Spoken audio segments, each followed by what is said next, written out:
If someone has a penis and used it to rape other women, they do not belong in a female prison.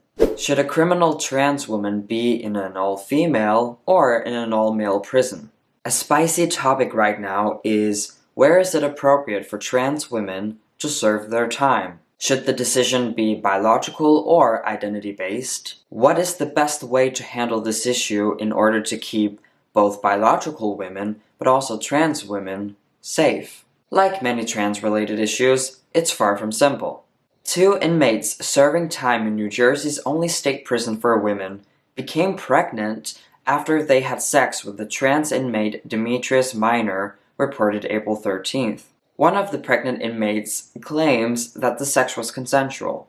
I hope that's true. In 2021, New Jersey enacted a policy to allow prisoners to be housed in accordance with their preferred gender identity. With more than 800 prisoners, 27 identifies trans women at the Jersey Correctional Facility, which does not require trans women to undergo bottom surgery. Taking a look at California, gender self-ID has been legalized in California state prisons, meaning you don't have to prove your gender to anyone. It's based on what you say it is. The state of California has almost 300, I think 297 people that are currently waiting to transfer from the men's prison to the women's prison. They put their requests in, those are pending. 33.8% of those people are sex offenders. And if you're still not convinced that these numbers sound outrageous, 1 in 50 male prisoners in the British prison system identify as trans. What's important to remember is that transsexuals, both men and women, combined make up 0.01% of the population. So you can disagree with my take as much as you want, but the numbers don't lie. What's concerning is that trans activists are basically the ones who determine the sentencing. They opened up the definition of what it means to be a woman. So here we are. How would you guys define a woman? There's no certain definition of a woman.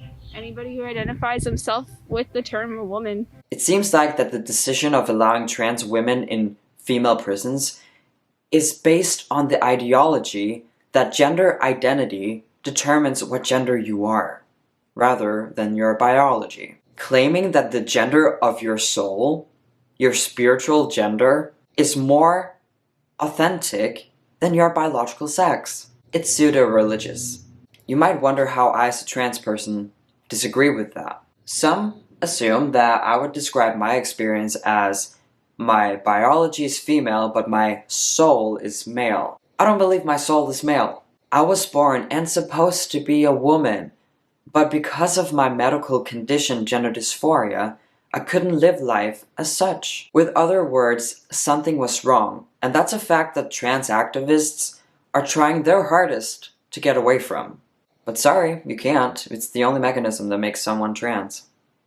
Making policies based on a fundamental lie, gender is on the inside, is not only stupid, but it's dangerous. There is a huge difference between taking people's feelings into consideration and allowing anyone who claims to be a woman into female spaces. A common response I get from trans activists when I talk about these self-ID fake trans people is that I shouldn't misgender them. I should respect their pronouns and respect them as trans women. But the demand respecting people's gender identity requires that you respect the person. So if you're charged with sexual assault, murder, or anything in that lane, you lose the right to be respected. Trans people do not make an exception. The problem is when someone lies about being a transsexual. The problem is how easy it is to lie your way into a female prison. The legal system has a responsibility to find the truth. It should be the legal system's job to determine a sentencing, not activists. That's usually how they operate, so why is it that in this particular situation they don't, or maybe can't, dig a little deeper and question inmates' claims about themselves? What's next? You can identify as being innocent?